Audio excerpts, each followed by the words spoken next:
Hey everyone, Dockwell here, and welcome to another one of my Dota 2 hero guides. Today we're going to be looking at Dark Willow. So Dark Willow is a very interesting and unique support hero because this hero is all about damage and control, but not in the traditional way like a Lion. In fact, you can even play this hero as a mid and do a lot of damage later on in the game once you get a few items, but that's not super popular, so we're mainly going to be focusing on the support version of Dark Willow for now.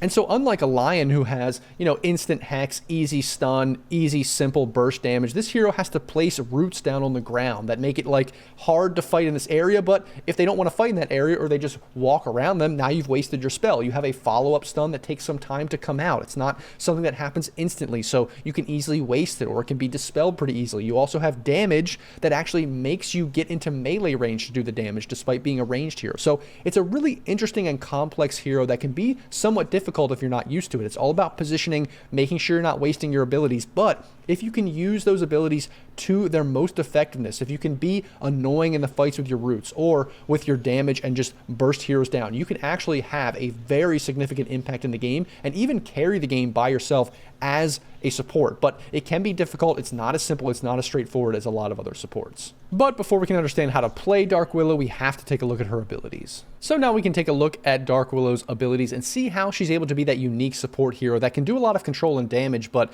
it can be somewhat difficult to make sure you're being effective with these spells. So the first ability we're going to take a look at is Bramble Maze, and this isn't really a hard ability to cast in terms of just placing it on the ground, but it can be pretty difficult to land and actually be effective with. So when we highlight it here, we see this giant circle with all these little circles. So what does that even do? It's kind of weird. Well, you just press it on the ground, and then where all those little circles happen, basically these Bramble Mazes come up out of the ground after a short delay, and then if an enemy walks into them, they're consumed, but they also do damage and root the enemy. But you can see there is a decent delay between when they actually are cast and when they appear and actually root the enemy. So let's just put the axe here actually real quick, and I'll cast it right on there and then have the axe walk out, and you can see he's not rooted. So you have to preemptively kind of cast ahead of the enemy if they're walking, or make sure you cast it at the right spot where they're right in the middle so they more than likely will walk into one. So if we have axe walk across here, we can see I have to place it pretty far ahead of the axe to actually get him in one, and he could easily dodge if he is a real player, not just walking in a straight line. So this can be somewhat difficult. It's like a follow-up route to a stun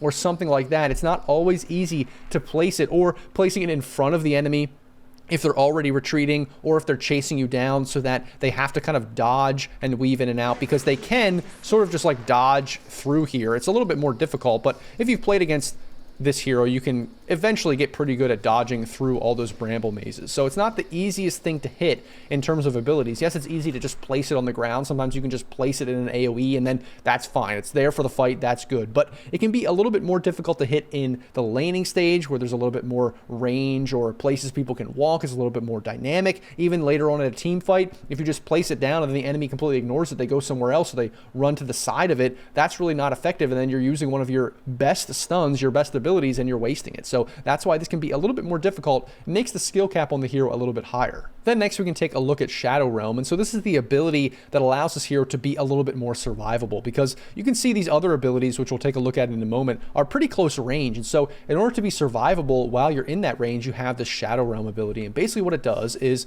when the enemy's attacking you or whatever, they're just hitting you, you can click the Shadow Realm, and then you go into a Shadow Realm where you're not clickable. You no longer can take a lot of damage, and you're pretty much invulnerable at that time. Now, it's not full invulnerability. You can get AoE stunned and stuff like that, but it definitely makes you way more survivable, especially to right clicks and also any kind of targetable ability. But you can be affected by ground abilities still. So if we, press this and then the axe uses call, that still will affect us in that AoE, so just keep that in mind. The other thing is, you might have noticed when I pressed it and then he used call, I immediately came out of the Shadow Realm, and that's because call actually forces you to attack the enemy, and you get out of the Shadow Realm on the next attack, because you basically build up this big attack that does a ton of burst damage instantly from one attack. And that's another benefit to this, is not only are you more survivable, but then you do a little bit of extra damage when you come out of that, as long as you're right-clicking the enemy. You can just let it expire by just having the full time running away. Maybe you don't even want to use it. You don't want to, turn around to use that extra attack. That's fine as well. And you can even use it and just instantly attack for a little bit of extra damage, but obviously you would rather not do that. It's kind of a waste of the spell for the invulnerability and also for that damage that builds up over time. So just keep that in mind. And the last thing to mention about it is it also has a lot more range. So you can see this range is pretty significant here, where I can attack the enemy from really, really far away. So this is great in the game in general, but in the laning stage specifically, the range is really, really good because you don't actually have to be that close to the enemy to attack them compared to your normal attack range. Like, look at that attack range, very, very close there. But this is a very, very far attack range where you can pretty much attack them from all the way across the lane. You don't even have to be very close to them at all to get that extra burst damage in. As long as you can attack them, as long as you can see them, you'll get that damage in.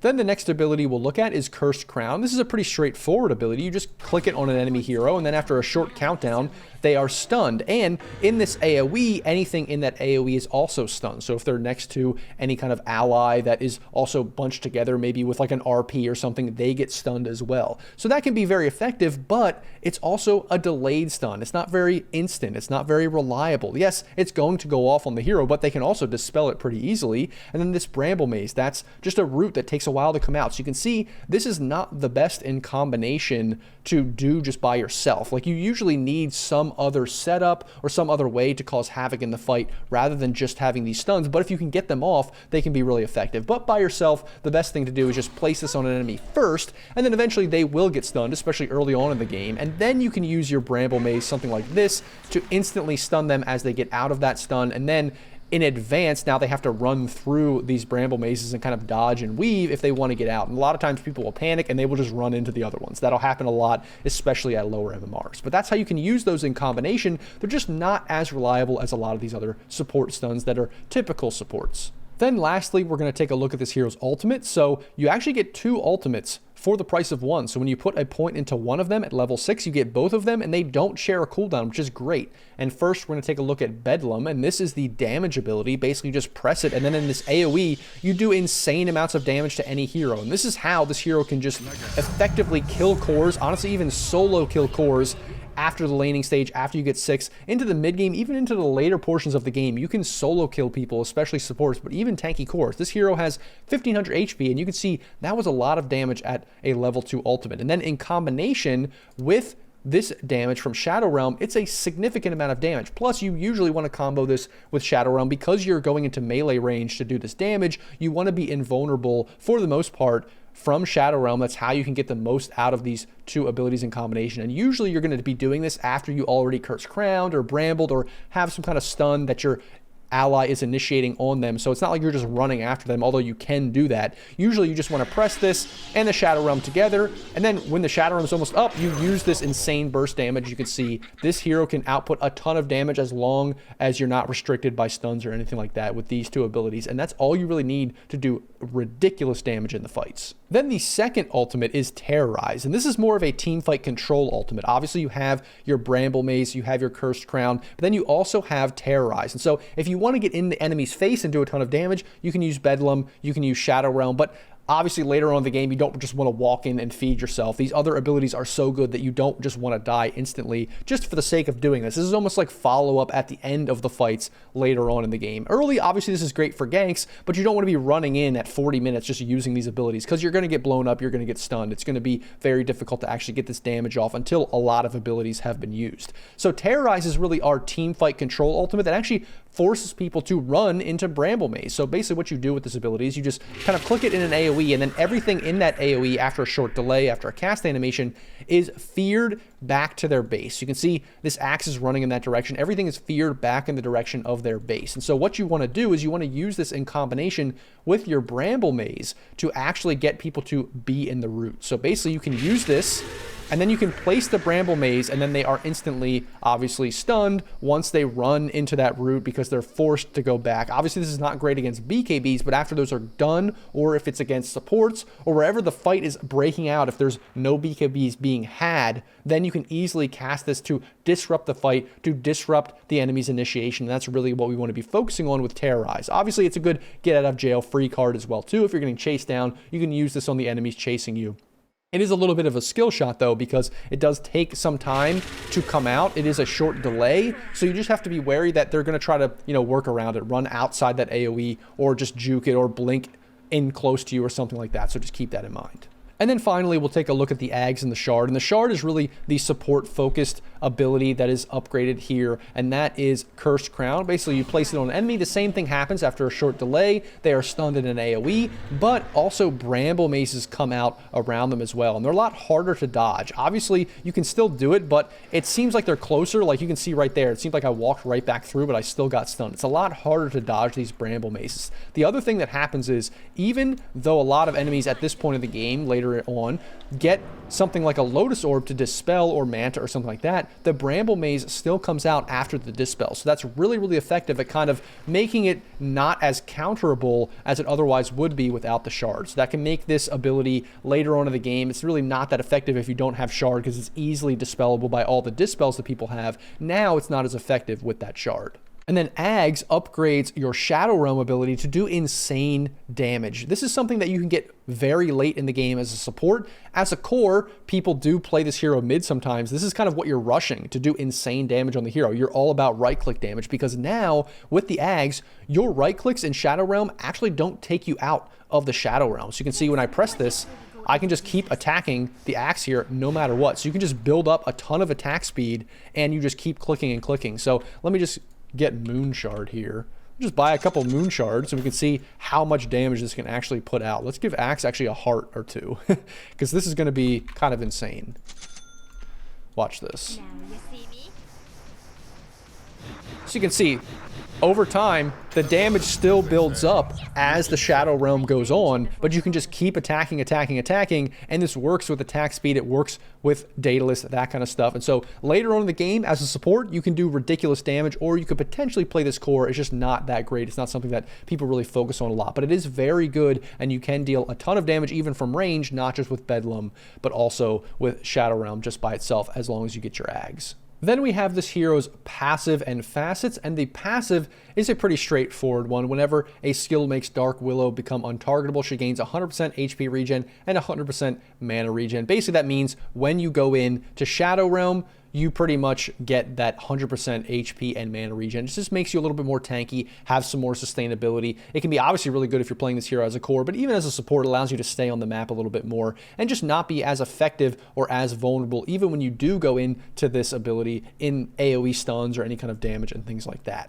Then the two facets, we have Throwing Shade, and this one is about amping up your damage in Shadow Realm, but it's not about using Ags and right-clicking, because that gives you increased range. You kind of want to be standing in the back of the fight, and the range for this is only 700. It's more about combining it with Bedlam, so that you have Bedlam going, you're in Shadow Realm, you're just doing more damage in that AoE. That's kind of basically what this does, and that's really straightforward. It's not something you really need to think about. You're just doing more damage when you have this combination. Then Shattering Crown, it's kind of a little bit awkward. It's not something that's super popular right now, because basically what it does is when you have Cursed Crown on somebody, when it has that build-up stage, that delay, any damage you or your allies do to the enemy kind of builds up, and then it pops on them. It ends up dealing a percentage of that damage to the enemy again after the crown goes off. That's kind of like how Orchid works, where Orchid, when you silence somebody after it ends, it just gives a little bit of burst damage based on the damage they took. It's kind of like that, but it's really not that much damage, so people aren't picking this that much right now. Now that we understand Dark Willow's abilities, let's take a look at how to play her in a game. So Dark Willow's laning stage is really all about Bramble Maze and Shadow Realm. The Cursed Crown ability is good, but it's not something you're going to be getting early, and it's really not that great in the laning stage because enemies can usually run away as soon as you cast it on them. It is a good follow-up stun, though, if you get them into the Bramble Maze or if they are retreating, so it's not that you're not going to get it at all, but you mainly want to be focusing on being super annoying with the Bramble Maze if you're contesting, you know, the camps or something like that, or contesting the Lotus Pool or something, or using Shadow Realm to just do insane harass on the enemy, and using that as a get out of jail free card if they're running at you, they're doing damage to you. So it's really about stunning the enemy with Bramble Maze and doing extra harass damage and having survivability with your Shadow Realm. Then getting 6 is super important on this hero because, like I said, it's one of the only heroes that has 2 ultimates, and that damage that you're going to be outputting is ridiculous for early ganks. So you want to be using this as much as possible to gank the enemy, to participate in fights and do a ton of damage. Also, having Terrorize, having that way to kind of counter gank if somebody's trying to gank one of your cores is also very, very important, but you want to be using that as much as possible. You can also use your Shadow Realm, you can even use Bedlam to farm a little bit, but just be wary of that. You don't want to be using that too much and then not have it for for a fight at the opportune moment, because you can literally solo kill anybody if you can get them into a Curse Crown, a Bramble Maze, and then use your ultimate in Shadow Realm. There's pretty much nobody on the map that can survive that from like 5 to 20 minutes.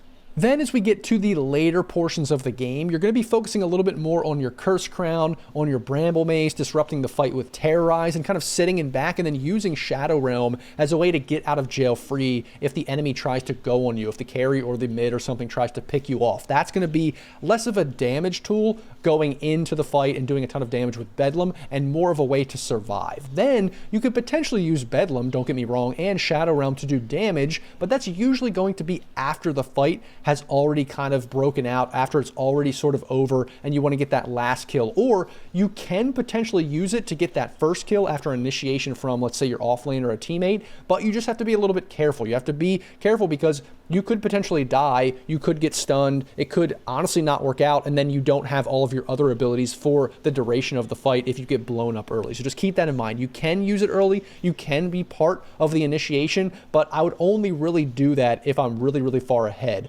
For the most part, in team fights, you want to be a little bit more passive until a lot of spells have been cast, BKBs are down, and then you can use your abilities for damage if you want after everything else is on cooldown and you feel a little bit more safe. Then, don't get me wrong, this hero can transition super late game into a core with Ags. It's not that you don't want to get Ags, it's just that you don't really want to farm Ags in lieu of other survivability items, because your abilities are super effective. Having Bedlam is enough damage in and of itself if you are able to cast it on enemies, and having all this teamfight control is super, super annoying. But don't get me wrong, 40, 50, 60 minutes into the game, getting an Ags, getting some attack speed, that can do a ton to amp up your ability to carry the game as a Dark Willow. And that, everyone, is my Dark Willow guide. If you liked the video or found it helpful, don't forget to like, comment, and subscribe. Thanks for watching, and I'll see you in the next video.